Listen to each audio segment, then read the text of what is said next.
Next बच्चे हम बात कर रहे हैं प्लाज्मिड की। तो सबसे पहले है ना हमें बात करनी है ये प्लाज्मिड होता क्या है। देखें भाई, ये हमारे पास में है ना एक सेल है, ठीक है। अच्छा जी, इस सेल के अंदर हम इसको जो है ना वो ये सेल है हमारे पास में और ये जो है वो न्यूक्लियस है। इस न्यूक्लियस के अंदर जो है ना वो क्रोमोजोम प्रेजेंट होते हैं और इन क्रोमोजोम के अंदर जो है वो डीएनए प्रेजेंट होता है। यानी कि ये क्या है, इस डीएनए को हम लोग बोलते हैं जेनेटिक मटेरियल, ठीक है। अच्छा जी, देखें भाई, और एक डीएनए हमारे पास में जो है ना वो और भी प्रेजेंट होता है, ठीक है। अच्छा जी, तो इस डीएनए को हम लोग जो है ना वो क्या बोलते हैं, this is called as a plasmid, ठीक है। प्लाज्मिड क्या है? Plasmid is an extra chromosomal DNA which is present in a cell.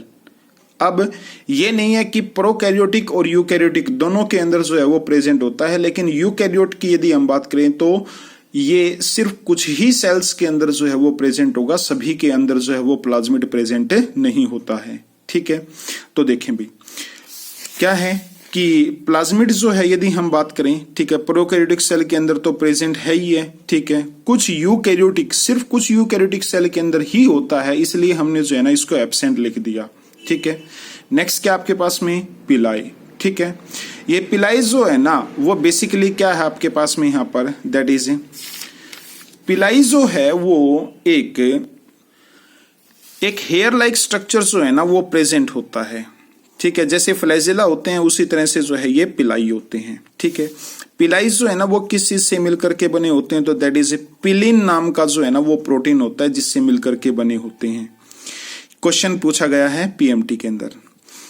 पिलाई जो है वो काम क्या करता है प्रोकैरियोटिक सेल के अंदर, तो प्रोकैरियोटिक सेल के अंदर जो है वो पिलाई रिप्रोडक्शन के अंदर जो है ना वो हेल्प करेगा, ठीक है। तो ये सिर्फ और सिर्फ प्रोकैरियोटिक के अंदर होगा, ठीक है। यूकैरियोटिक के अंदर जो है वो ये एब्सेंट होगा।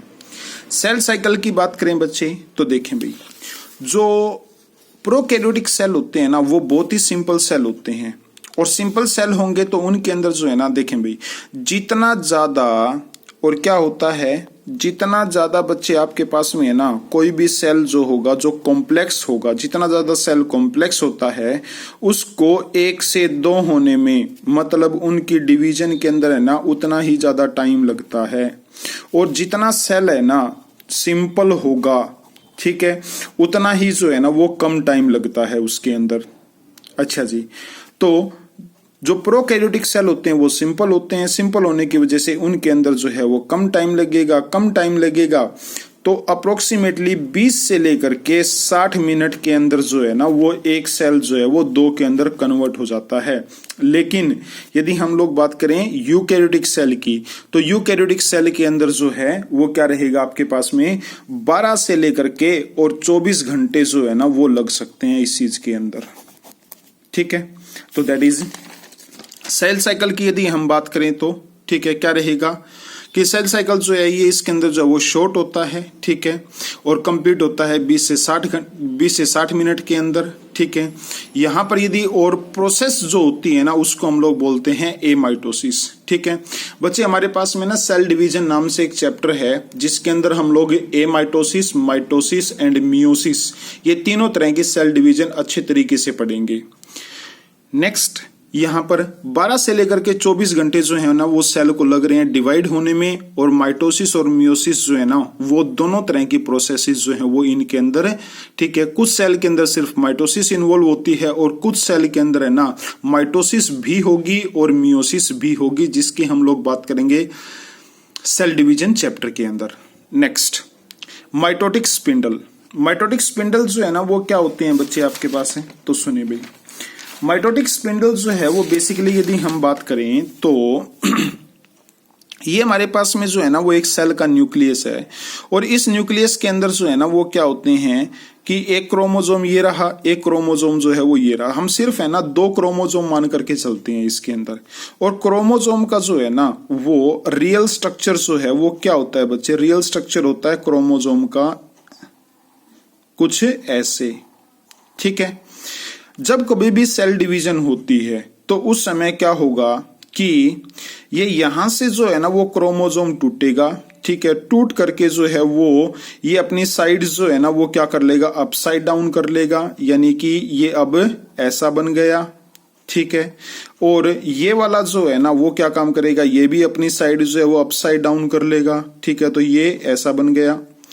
अब उसके बाद क्या होता है, तो देखें भाई, ये आपके पास में जो है ना वो क्या है, दैट इज ये क्या है, दैट इज न्यूक्लियस, ठीक है।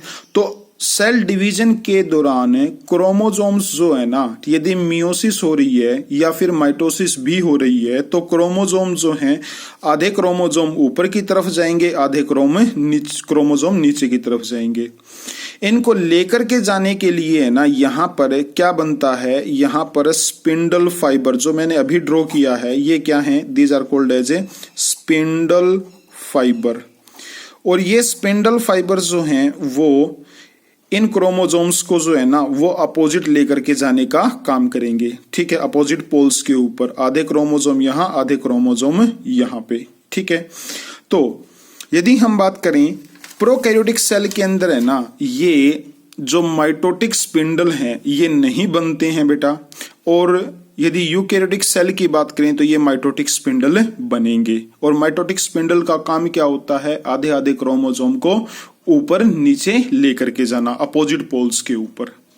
आगे भी सेंट्रियोल्स की यदि हम बात करें तो प्रोकैरियोटिक सेल के अंदर सेंट्रियोल्स हैं वो एब्सेंट होती हैं, लेकिन क्या होगा यहाँ पर, that is present in animal cell, ठीक है, बट एब्सेंट जो है वो किसके अंदर होगी, यहाँ पर प्लांट सेल के अंदर होगी, ठीक है। कमिंग ऑन नेक्स्ट टू, उसके बाद में प्रोटीन सिंथेसिस। प्रोटीन सिंथेसिस की बात करें तो साइटोप्लाज्म के अंदर होती है, ठीक है। अच्छा जी, ट्रांसक्रिप्शन जो है वो किसके अंदर होती है, न्यूक्लियस के अंदर होती है, और ट्रांसलेशन जो है वो साइटोप्लाज्म के अंदर होती है, राइबोसोम्स के ऊपर। आगे भी एग्जाम्पल की यदि बात करें तो bacteria, blue green algae, mycoplasma, that is PPLO, rickettsia, actinomycetes, ठीक है। पीपीएलओ फर्स्ट लेक्चर के अंदर हमने डिस्कस किया था, न्यूमोनिया, प्लूरोन्यूमोनिया लाइक ऑर्गेनिज्म। और यदि यहाँ की बात करें तो all plant and animal cell including human cell, protista, algae, fungi and protozoans, these are all called as a eukaryotic cell. Next बेटा हम लोग जो है ना वो डिस्कस करेंगे यहाँ पर, दैट इज अलग अलग जो है वो आपके पास में सेल ऑर्गेनलीज, ठीक है। तो नेक्स्ट लेक्चर से हम लोग जो हैं वो सबसे पहले जो है वो सेल वॉल को डिस्कस करेंगे, फिर सेल मेम्ब्रेन को डिस्कस करेंगे, फिर अलग अलग जो सेल ऑर्गेनलीज होती हैं, mitochondria, lysosome, nucleus, peroxisome, something something जो है वो सारी चीजें हम लोग डिस्कस करेंगे।